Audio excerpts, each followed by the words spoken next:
É com alegria e satisfação que cumprimentamos os nossos amigos e irmãos do portal Escola Dominical com a gloriosa paz de nosso Senhor e Salvador Jesus Cristo. Estamos dando início a mais uma pré-aula, esta ferramenta que o portal Escola Dominical disponibiliza no início da semana, para que os irmãos possam melhor preparar a sua aula da Escola Bíblica Dominical. Leiam a revista das lições bíblicas, assistam a esta pré-aula, leiam o texto base desta pré-aula que nós publicamos no site do portal Escola Dominical, portalebd.org.br. A nossa proposta não é repetir o texto da revista. Os irmãos já têm a revista, o comentarista da CPAD publica um vídeo a respeito da lição, várias outras videoaulas repetem o texto da revista. Não é este o nosso propósito. O nosso propósito é trazer subsídios complementares aos irmãos para melhor preparar a sua aula da Escola Bíblica Dominical. Por isso que a nossa exposição está baseada no texto que é publicado no site do portal Escola Dominical. Além deste nosso texto, o portal Escola Dominical publica mais 4 ou 5 textos a respeito desta mesma lição. O portal Escola Dominical, também no seu site, disponibiliza textos de apoio, slides e videoaulas de outras faixas etárias do currículo da CPAD e até de lições de outros currículos da Escola Bíblica Dominical. Também nós disponibilizamos nas nossas redes sociais, no Facebook, no Twitter e no LinkedIn, links de dezenas de videoaulas, textos de apoio, slides, textos de leitura diária, de lições de todas as faixas etárias do currículo da CPAD e também de outros currículos da Escola Bíblica Dominical. O irmão encontra no site os atalhos para as nossas redes sociais. Também durante a semana, se o irmão tiver alguma dúvida, o irmão pode postar a sua pergunta na sala dos professores do portal Escola Dominical. Lá no site, nós temos a sala dos professores, só tem acesso à sala dos professores quem se cadastrar, e o cadastramento é gratuito.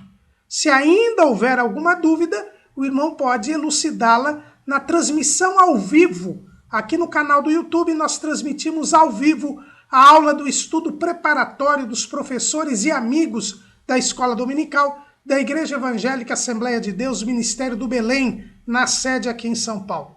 E o irmão é nosso convidado, estando em São Paulo, é nosso convidado para a partir das 18h30, a transmissão só começa às 19 horas, mas a nossa reunião começa às 18h30 com oração, o irmão poder ali participar conosco desta reunião. E durante a transmissão ao vivo, no chat, o irmão poderá elucidar as suas últimas dúvidas. Durante a semana também, nós disponibilizamos breves comentários em áudio dos textos das leituras diárias, onde o irmão terá um momento devocional, ao mesmo tempo que também tem mais informações para a sua aula da Escola Bíblica Dominical. Mas tudo isto é apenas a preparação da Escola Bíblica Dominical. Ela só se realiza quando o irmão comparece à Escola Bíblica Dominical na sua igreja local, porque a Escola Dominical é o povo do Senhor, no dia do Senhor, na casa do Senhor, estudando a palavra do Senhor. Neste terceiro trimestre de 2019, nós estamos estudando o tema Tempo, Bens e Talentos, sendo um mordomo fiel e prudente com as coisas que Deus nos tem dado. E nós estamos hoje estudando a lição de número 6, a sexta lição, que faz parte daquele terceiro bloco, onde nós estamos estudando a mordomia com Deus. E hoje nós iremos estudar a lição de número 6, a mordomia da adoração. E o nosso comentarista é o pastor Elinaldo Renovato de Lima. Ele é o pastor presidente das Assembleias de Deus em Parnamirim, no estado do Rio Grande do Norte.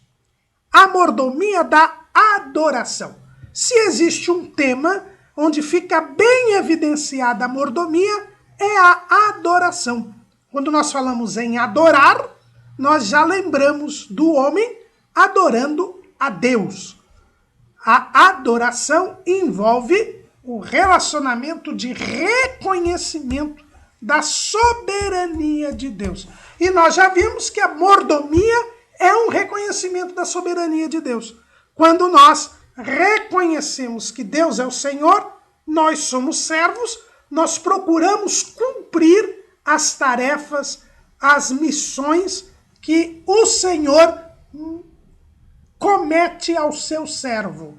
E são estas tarefas, estas missões, esta administração das tarefas e das missões que caracteriza a mordomia cristã.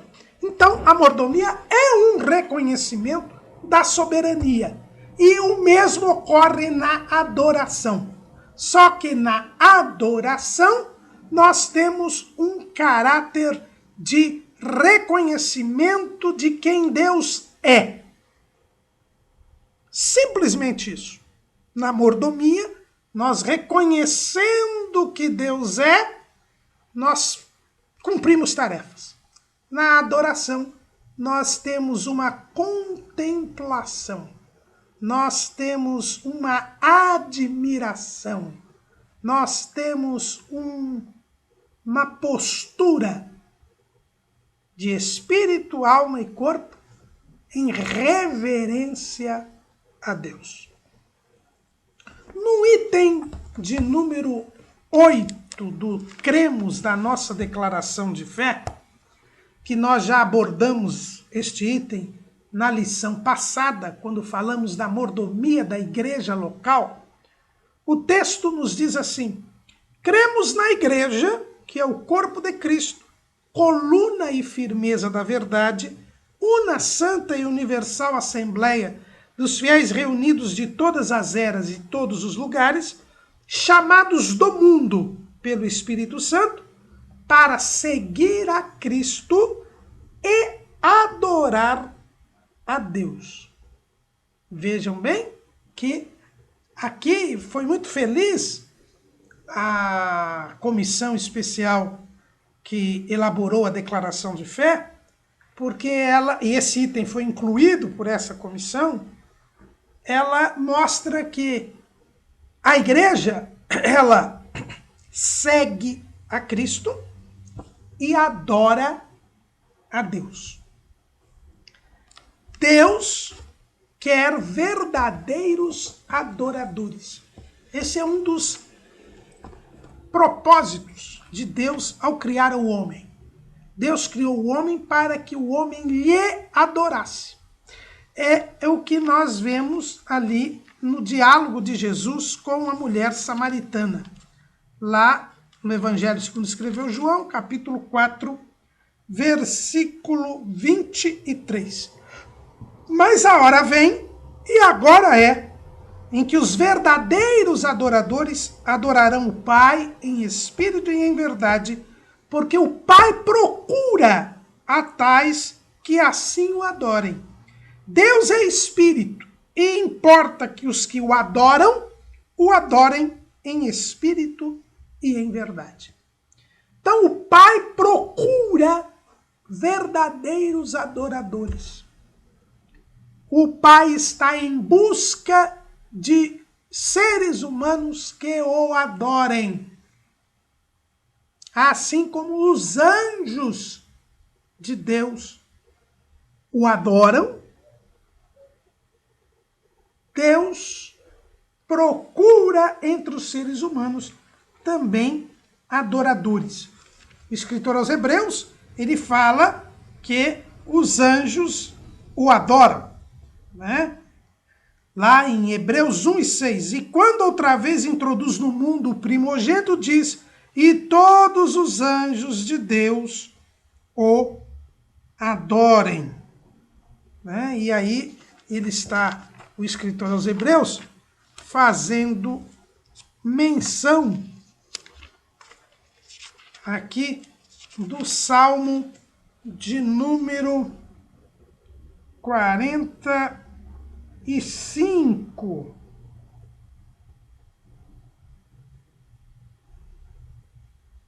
Salmo de número 45. Versículo 6. O teu trono, ó Deus, é eterno e perpétuo, o cetro do teu reino é um cetro de equidade.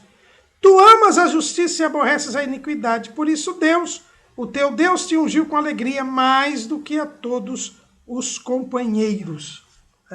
E é essa passagem que o escritor aos Hebreus aqui diz assim: e todos os anjos de Deus o adorem.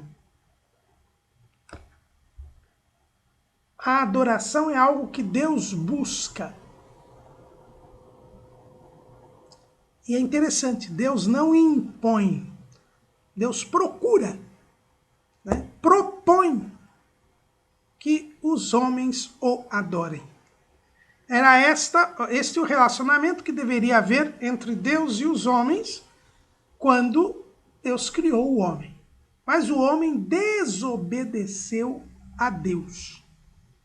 O homem desobedeceu a Deus, não reconheceu o senhorio de Deus, não creu em Deus, não quis servir a Deus, reconhecer que o Senhor é Senhor. E aí surgiram todos os problemas que nós temos na humanidade a partir de hoje. Desde então, até hoje. Então, na verdade, nós vemos que o propósito de Deus era que o homem sempre o adorasse. Aquele momento que Deus tinha especial com o homem, na viração do dia, era um momento em que o homem podia adorar a Deus, voltar-se para Deus, agradecer-lhe, reconhecer que dependia dele, aprender com ele. Era um momento de adoração. E um momento de adoração em que o primeiro casal se voltava a Deus. Então nós já aprendemos aqui que o homem foi feito então para adorar a Deus. Mas o que é adorar? A palavra adorar, ela é uma palavra grega, a palavra latina, adorar, que significa ad orare, quer dizer, para beijar. Orare é a palavra que tem beijar. E é interessante que tanto savá, que é a palavra hebraica, como proskineo, em grego, ambas estas palavras têm o mesmo significado que adorar em latim. Então, adorar é beijar, prostrar-se, reconhecer a autoridade. É esse o sentido. E por que beijar tem esse sentido de reconhecer a autoridade, prostrar-se, curvar-se, que é o significado das palavras em hebraico, em grego e em latim, e portanto em português também? É porque era comum na antiguidade a pessoa que tinha autoridade ter a sua mão beijada, normalmente um anel que indicava a sua autoridade. Lembram que quando o faraó nomeou José governador do Egito, ele tirou o seu anel e colocou na mão de José, porque o anel era o símbolo da autoridade. Então, a autoridade tinha um anel, normalmente, e as pessoas vinham, as pessoas que estavam submetidas a esta pessoa, vinham, se inclinavam diante desta pessoa, muitas vezes se ajoelhavam ou se prostravam, e beijavam o anel. Isto ainda acontece hoje em Roma, lá no Vaticano. Uma vez ao ano, o Papa reúne todos os arcebispos que foram nomeados no ano anterior. Se não me engano, essa cerimônia ocorre, se não no dia de São Pedro, que é o dia do Papa, próximo a esta data. E eles se reúnem, todos os arcebispos que foram nomeados naquele período de um ano, e eles ali participam de uma cerimônia, eles recebem uma peça que é própria dos arcebispos. E esta peça eles a recebem após eles darem um voto de fidelidade, um gesto de fidelidade e de submissão ao Papa. E qual é este gesto? O arcebispo vem, se prostra diante do Papa que está no seu trono e beija o anel de pescador, né, que é o anel do Papa. Então, este gesto de beijar o anel é uma submissão, normalmente inclinando-se. Isso é o que se chama adorar. É reconhecer a autoridade, reconhecer a submissão que deve àquela pessoa. É esta a circunstância da palavra adorar. Tanto que lá no Salmo de número 2, quando se fala da rebeldia das nações contra Deus, o salmista, ele termina conclamando as pessoas a se submeter à autoridade do Cristo, do ungido. E ele diz assim, no versículo 12 do Salmo 2, beijai o filho, para que se não ire, e pereçais no caminho, quando em breve se inflamar a sua ira. Bem-aventurados todos aqueles que nele confiam. Quando ele diz aqui, beijai o filho, ele está falando exatamente desta submissão à autoridade, deste curvar-se em relação ao filho aqui, que é Jesus. Então, nós vemos que a ideia de adorar é a ideia de se inclinar, de se curvar, de se submeter ao senhorio divino. Servir a Deus. É por isso que quando Jesus menciona lá na tentação do diabo a lei, né, e ele diz assim, na terceira tentação, Mateus 4:10, e disse-lhe, então disse-lhe Jesus, vai-te, Satanás, porque está escrito, ao Senhor teu Deus adorarás e só a ele servirás. A ideia de adoração envolve a ideia de serviço. Por quê? Porque quando eu reconheço o senhorio de Deus, eu reconheço que Deus é o Senhor. E se Deus é o Senhor, eu sou servo. E se eu sou servo, eu tenho que servir. Então, quando no nosso item 8 do Cremos é dito que nós somos chamados do mundo pelo Espírito Santo para seguir a Cristo e adorar a Deus. Ou seja, eu tenho que imitar Jesus, seguir as pisadas de Jesus, viver como Jesus viveu e servir a Deus. Adorar a Deus envolve servir a Deus, reconhecer o senhorio de Deus, reconhecer que Deus manda e que eu tenho que obedecer. É esse o sentido de adorar, né? Reconhecer a soberania de Deus, reconhecer o senhorio de Deus. A primeira vez que a palavra adorar aparece na Bíblia é lá em Gênesis, capítulo 22, versículo 5. Não é a primeira vez que se adora na Bíblia, é a primeira vez que a palavra adorar aparece na Bíblia. E está lá escrito, e disse Abraão a seus moços, ficai-vos aqui com o jumento, e eu e o moço iremos até ali, e havendo adorado, tornaremos a vós. Então, Abraão diz que iria adorar a Deus, lá no Monte Moriá, juntamente com seu filho Isaque. E nós sabemos ali que Abraão iria matar Isaque, oferecer Isaque em sacrifício por ordem divina. Uma ordem que não fazia sentido nenhum, uma ordem que contrariava, primeiro, o fato de que Deus não aceitava sacrifícios humanos. Segundo, o fato de que Deus havia dito que Isaque era o filho da promessa e que através de Isaque seria formado uma nação, uma grande nação.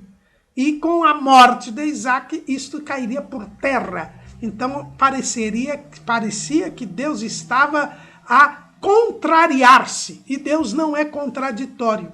E Deus é fiel e Deus não se arrepende. Apesar de tudo isso, Abraão estava cumprindo a ordem de Deus, se submetendo à vontade de Deus.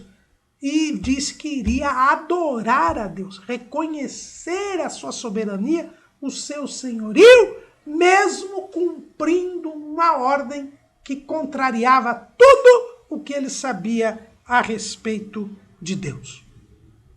Agora, a adoração, como eu disse, é existente desde o momento que o homem é criado. Quando o homem foi criado, ele foi criado para adorar a Deus. Pecando o homem e quebrada a comunhão entre Deus e o homem, nem por isso se liberou e se dispensou o homem da adoração. Nós vamos encontrar no capítulo 4 do livro do Gênesis que Caim e Abel oferecem sacrifícios a Deus. Estão adorando a Deus. E quem os ensinou a adorar a Deus? Os seus pais. Os seus pais que já adoravam a Deus. Ensinam Caim e Abel a adorarem a Deus.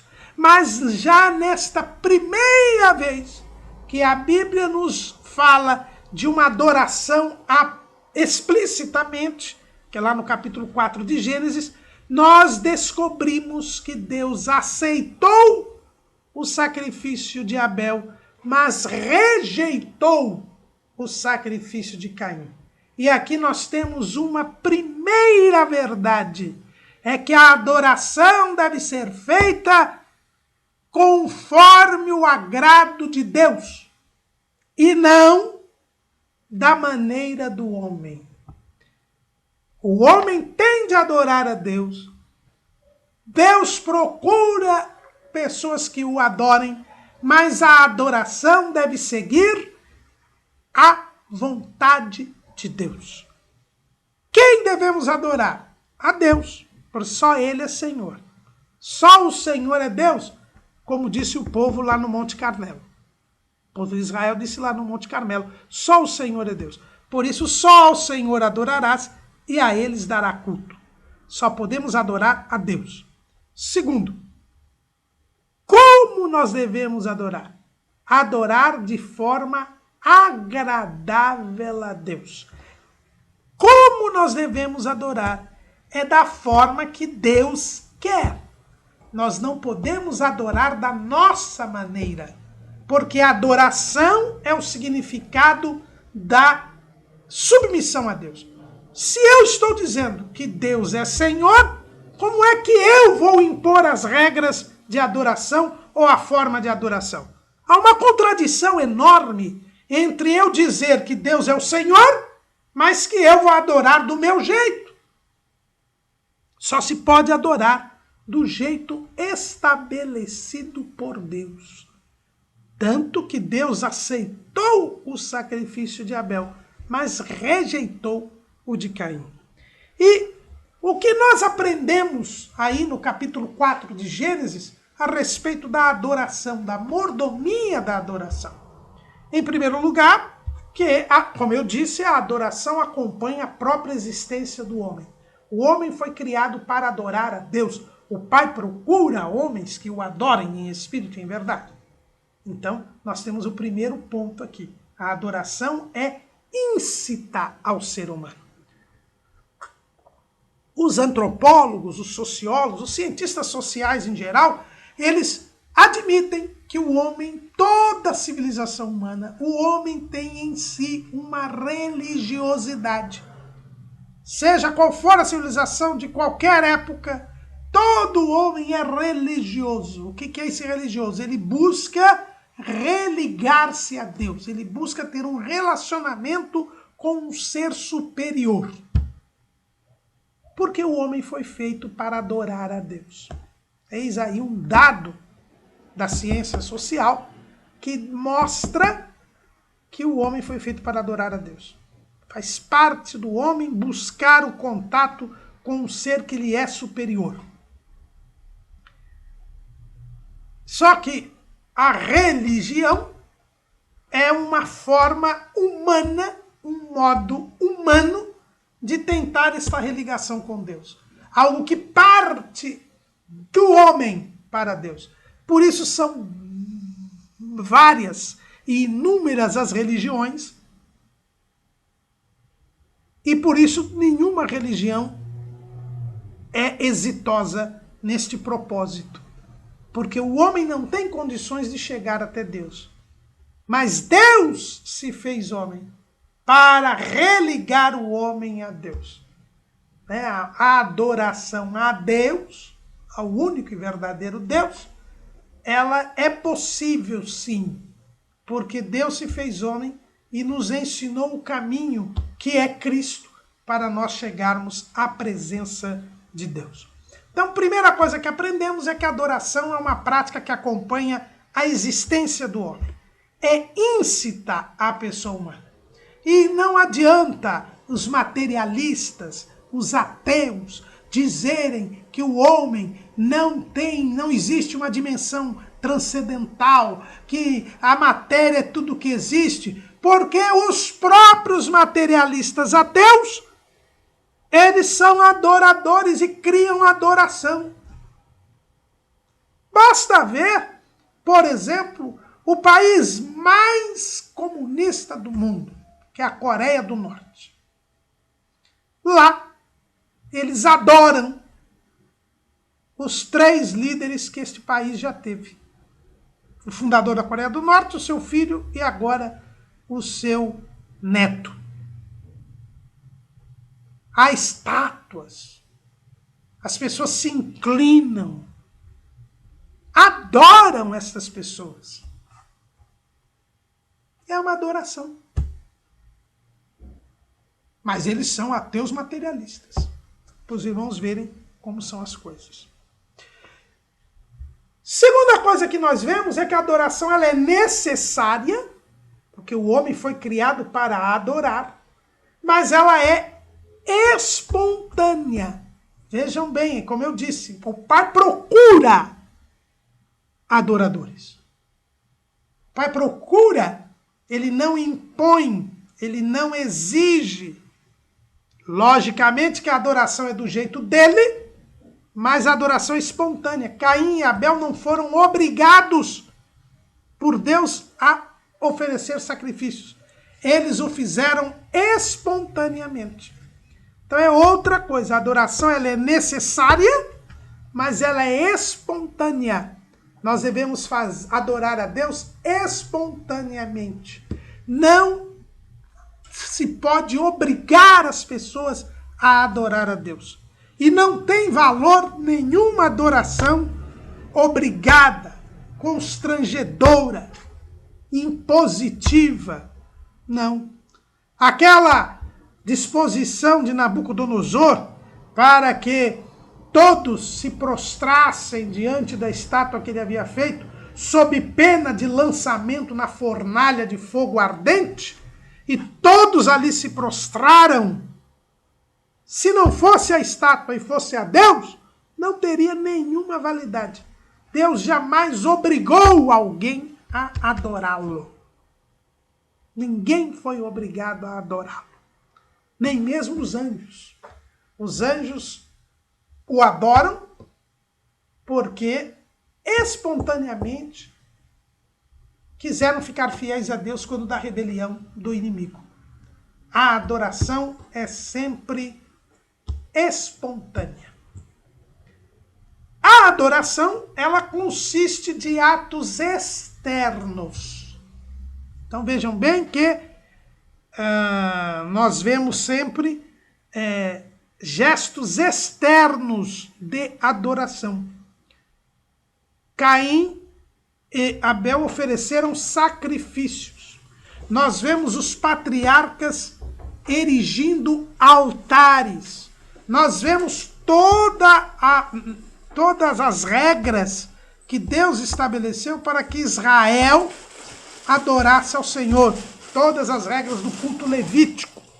Na graça também nós temos regras. O apóstolo Paulo, e nós vamos falar disso daqui a pouco, Paulo ele fala como se devia fazer o culto. Não era uma bagunça. Existem atos externos. Então a adoração ela tem de ter atos externos. Antigamente se erigia um altar, se oferecia um animal, se derramava sangue, se oferecia vegetais, havia a oração, o cântico. Tudo isso são atos solenes, de reverência, que mostram a adoração a Deus. O jejum são todos atos que nos dizem que estamos a adorar. Então a adoração envolve atos externos, sim. Mas a adoração não se limita a atos externos. Na verdade, a adoração começa internamente. E Deus está à procura, disse Jesus à mulher samaritana, que pessoas que o adorem em espírito e em verdade. Não basta ver os atos externos. Os atos externos são necessários, mas não são suficientes. Eu preciso ter atos internos que correspondam aos atos externos. Se eu externamente estiver cumprindo as exigências divinas, mas internamente eu não estiver de acordo com Deus, este ato de adoração é rejeitado por Deus. Foi o que aconteceu com Caim. Veja bem, e com Caim e Abel. Veja bem o que o texto bíblico diz lá em Gênesis capítulo 4. Versículo 4. A parte final. E atentou o Senhor para Abel e para a sua oferta. Mas para Caim e para a sua oferta, não atentou. Vejam bem que Deus olha para o ofertante e para a oferta. Deus olha para os atos externos, mas ele também olha para o coração de quem está ofertando, do ofertante. É interessante nós vermos isso. Qualquer ato de adoração tem o ato externo, mas tem o ato interno. E as coisas têm de vir de dentro para fora, não de fora para dentro.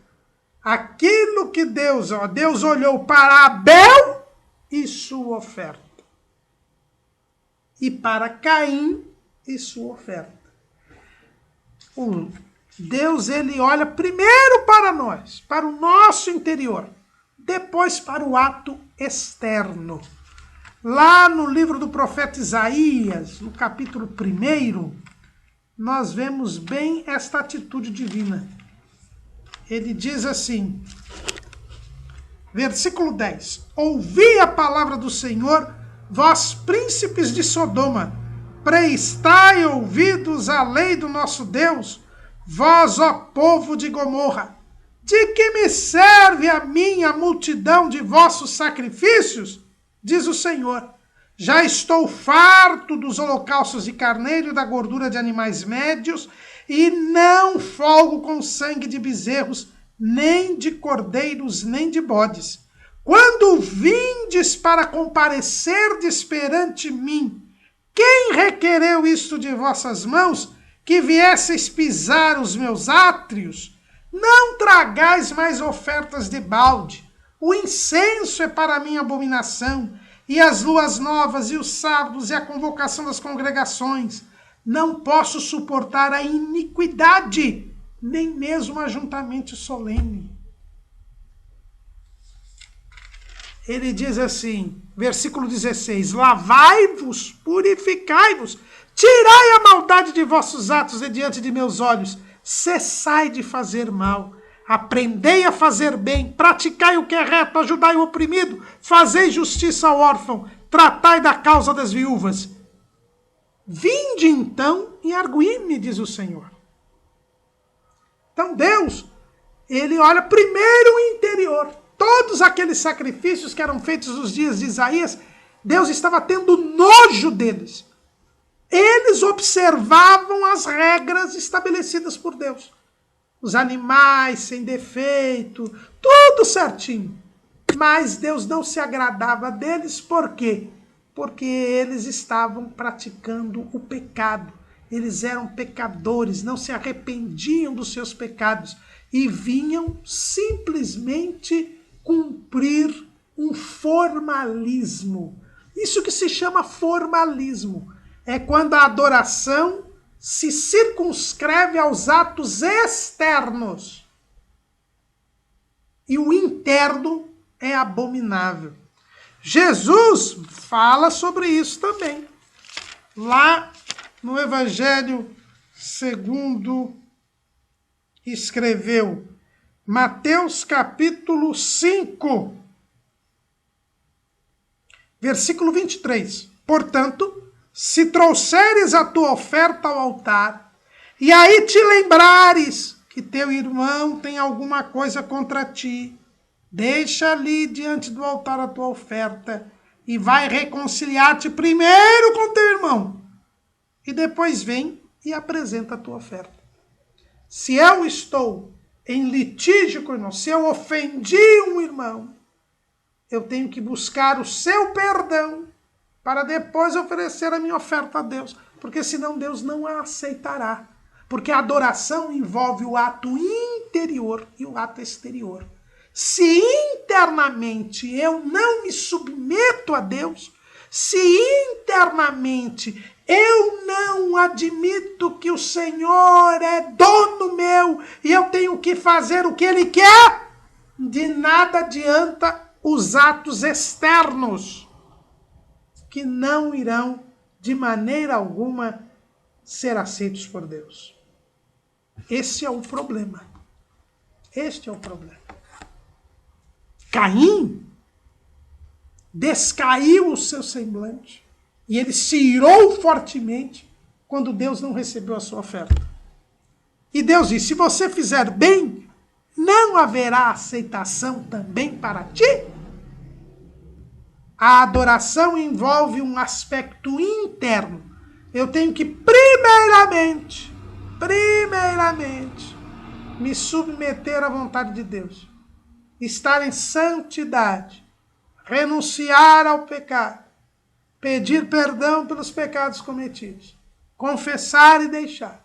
Aí a minha adoração externa, o meu louvor, a minha oração, o meu jejum, tudo isso será aceito. Porque a adoração envolve um aspecto interno e um aspecto externo. Outra coisa que a gente já verificou aqui é que esta adoração é acompanhada e observada por Deus, que conhece o coração e sabe as coisas externas. Então eu primeiro preciso observar, na parte interna, ser submisso a Deus. Deus vê a minha adoração desde o coração até as atitudes. E Ele só aceita se tudo estiver de acordo com a vontade dEle. Porque se o externo estiver errado, também Deus não aceita. Deus não aceita qualquer coisa. Lembre-se que antes de orar, Elias reparou o altar que estava quebrado. Ele tinha que fazer conforme as disposições divinas que exigiam a respeito do altar, como deveria ser o altar. O altar tinha que estar em ordem. Senão Deus não iria derramar fogo ali, embora Elias fosse fiel a Deus. Então, as duas coisas têm que andar juntas, o interno e o externo, porque Deus acompanha e observa a adoração. A adoração permite a comunicação entre Deus e o homem. Quando nós adoramos a Deus, nós nos voltamos a Deus, nos dirigimos a Deus, e Deus se volta para nós.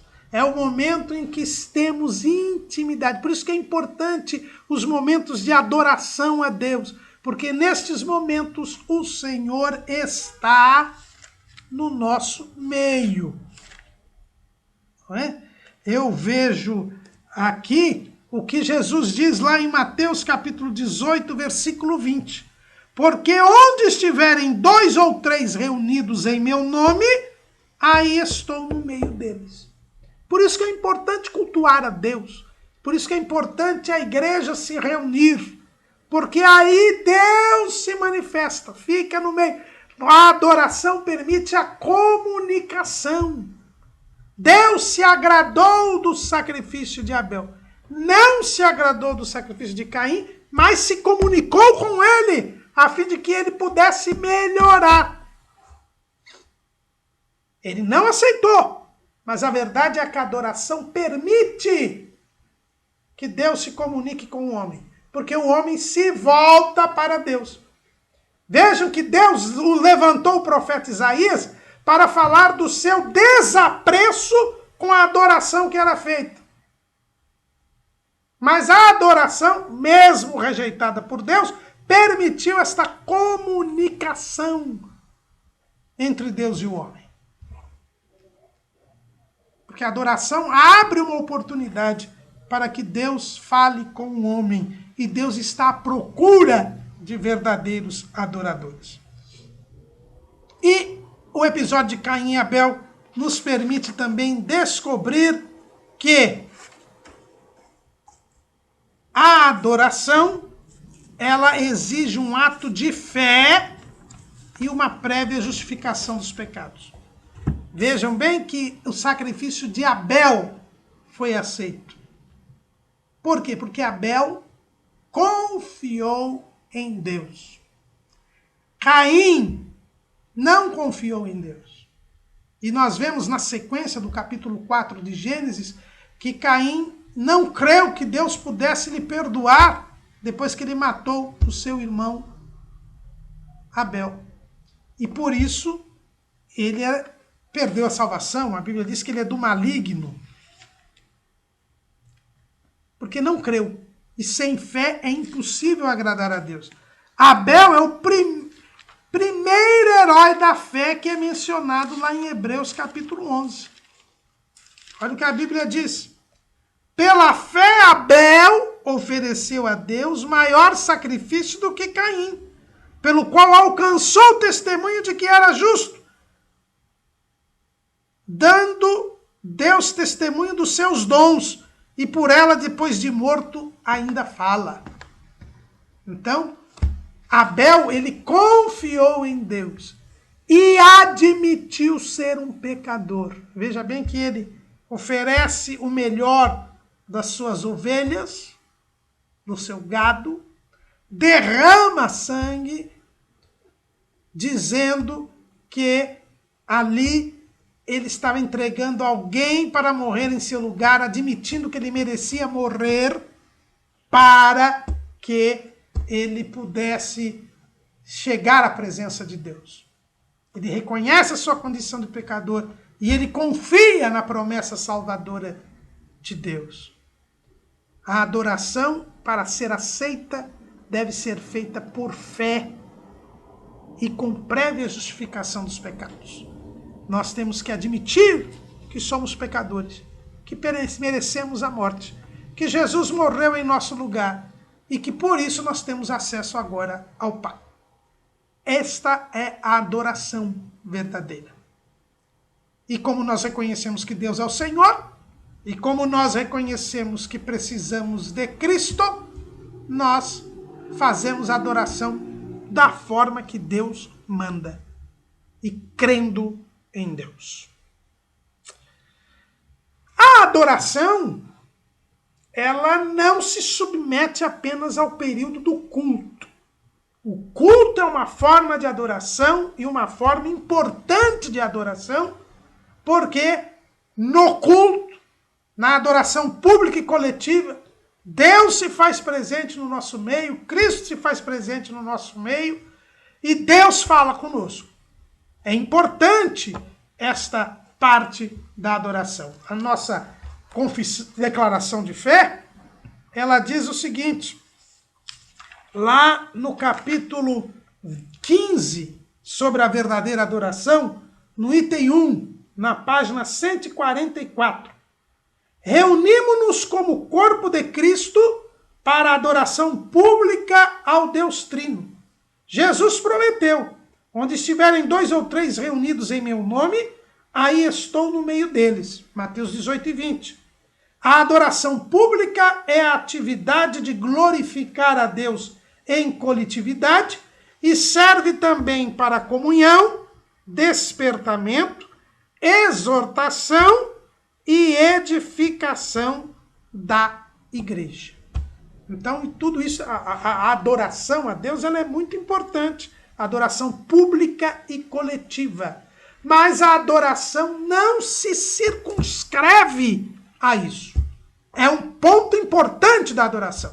Devemos sempre estar participando dos cultos, sempre envolvido nesta adoração pública e coletiva. Mas a adoração, ela está presente também na nossa vida prática, quer dizer, nas nossas ações, nas nossas atitudes no dia a dia, e na nossa devoção, que aí sim é o culto, que pode ser o culto público, a adoração pública e coletiva, na igreja local, o culto doméstico, na nossa família, e o culto individual, aquele culto que eu faço no meu momento de intimidade com Deus. Então eu tenho esses 3 instantes. Jesus, vejam bem que nós devemos seguir a Cristo. Jesus tinha esses 3 pontos. Ele tinha o culto público. Jesus sempre comparecia às festas obrigatórias da presença de varão, Páscoa, Pentecostes e Festa dos Tabernáculos. Vemos Jesus também na festa da dedicação. Vemos Jesus também em outros episódios, né, de culto público, nas sinagogas. Ele indo à sinagoga, a Bíblia diz que era costume dele ir à sinagoga todo sábado. Então ele participava da adoração pública e coletiva. Mas vemos também Jesus participando do culto individual. Ele saía para orar. Quando ele manda os discípulos ir pegar o barco no Mar da Galileia, ele foi orar lá no monte. Era costume Jesus ficar em períodos em oração sozinho. Só não temos ali o culto doméstico de Jesus, ele não é mencionado, né? Porque os seus irmãos eram incrédulos, não é? Mas vejam bem que Jesus foi com seus pais para Jerusalém, para o templo, né? E certamente havia um culto doméstico na sua casa.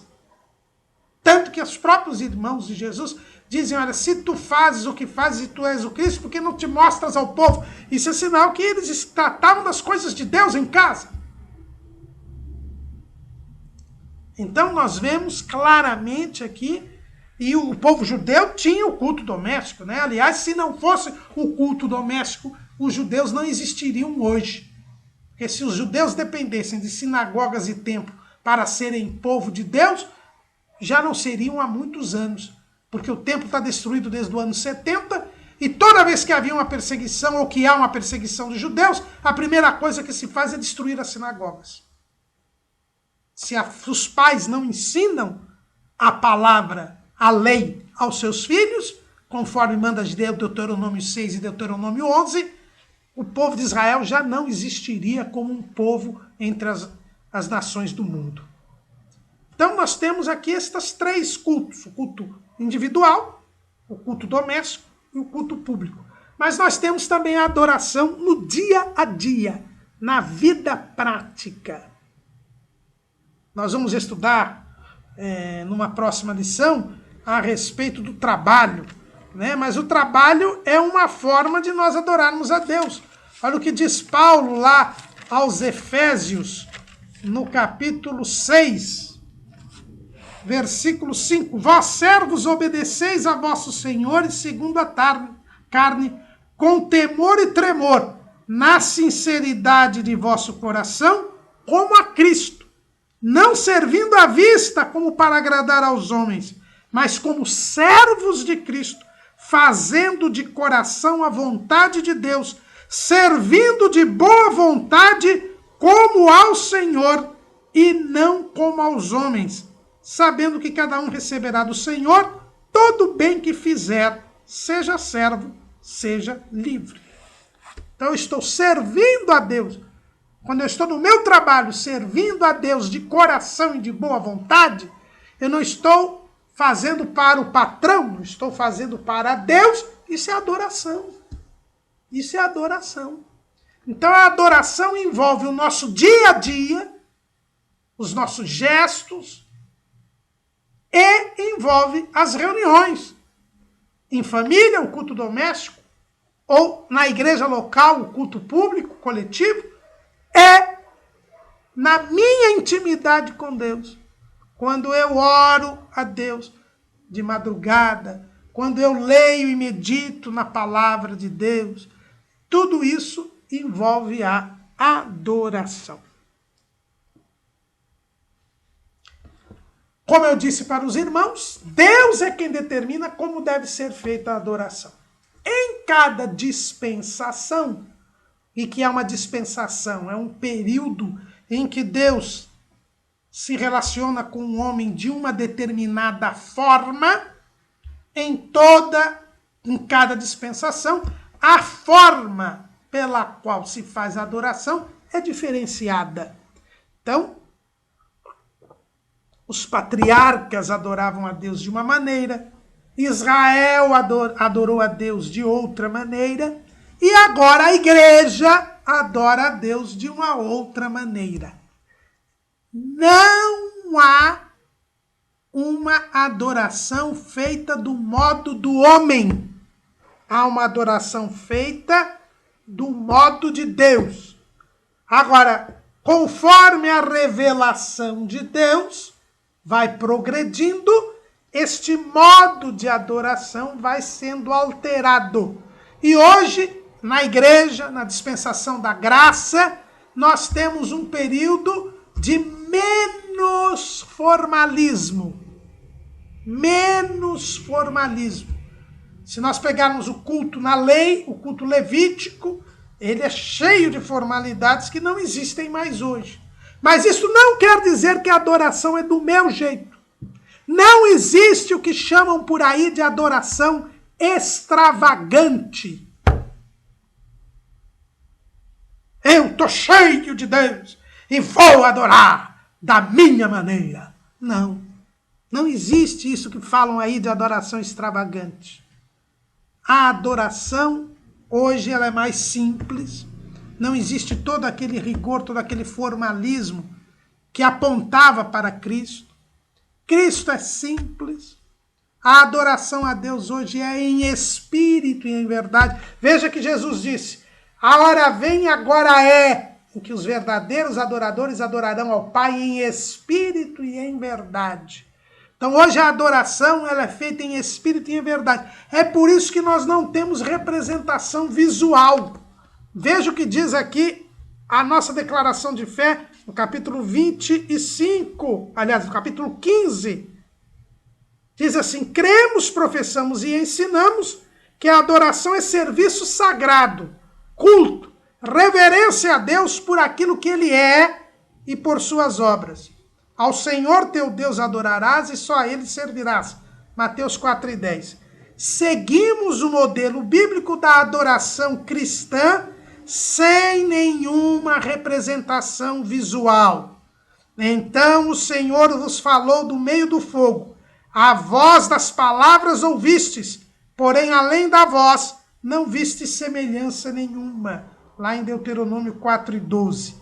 Aqui estão incluídas as coisas que estão no céu e na terra, como manda o segundo mandamento do Decálogo. O que diz o segundo mandamento? Não farás para ti imagens de escultura, nem do que está no céu, nem do que está na terra. É por isso que a nossa adoração não tem imagens. Não pode ter imagens, não pode ter esculturas, nem ícones. Não pode ter objetos. Hoje há muitas pessoas aí que têm amuletos, levam para casa rosa ungida, vassoura santa, pegam um sabonete de extrato de arruda. Tudo isso, irmãos, é abominável diante de Deus. A adoração é a Deus. E Deus não se representa por nada. E só a Deus devemos adorar. Nós temos que nos voltar a Deus. E Deus se comunica diretamente conosco. Por isso não precisamos de intermediários. E tudo que desvia de Deus é idolatria. E o texto ainda diz: isso se faz necessário considerando ainda a reverência a Deus. Deus é espírito e importa que os que o adorem em espírito e em verdade. Assim prestamos nossa adoração e nosso louvor em termos espirituais e imateriais, sem o uso de imagens de escultura ou de qualquer outro tipo de representação. E ainda o texto aqui cita, neste momento, o texto que está em Deuteronômio 4, 15 a 18, né, que nós já mencionamos aqui. Então, a adoração a Deus é simples, sem representações visuais, sem imagens, sem objetos. Há pessoas usando arca, usando candelabro, nada disso, irmãos. A adoração a Deus não deve ter estas coisas. Eu vejo até muitos lugares, no dia da ceia, alguns enfeites. Eu sou absolutamente contrário a isso. A adoração deve ser o mais simples possível. Nós é que estamos ali para prestar culto a Deus. Mas este culto deve ser feito com ordem e decência. A nossa declaração de fé, ela fala isso. Aí na página 144, né, essa que eu li agora foi a 143. Na página 144 diz assim: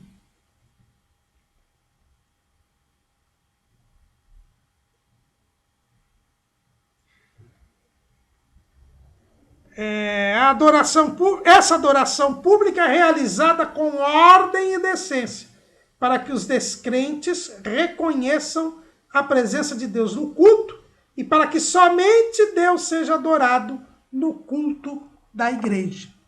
Então, tem que haver ordem e decência. E que ordem é? É a ordem estabelecida por Deus. Lá em 1 Coríntios, capítulo 14, versículo 20, nós vemos a ordem que Deus determinou.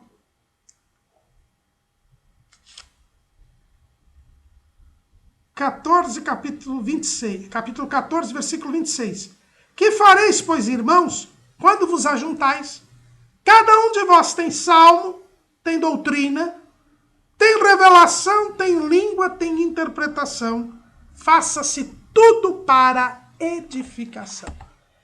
Esses são os parâmetros, essa é a nossa liturgia. O que é a palavra liturgia? É o trabalho público. Liturgia quer dizer, qual é a ordem na nossa adoração pública? Deve haver salmo, que é o louvor, um louvor de acordo com a palavra de Deus, um louvor dirigido a Deus.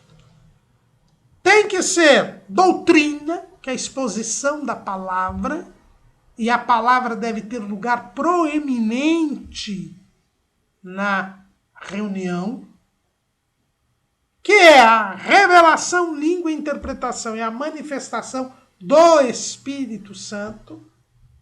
Nós devemos dar liberdade ao Espírito Santo, não é? Então, se houver línguas, aí como Paulo explica, se a língua tiver interpretação, que se fale em alto e haja interpretação, se não, que você guarde para si. Se houver profecia. E tudo isso com oração e também com a contribuição financeira, que também faz parte da adoração.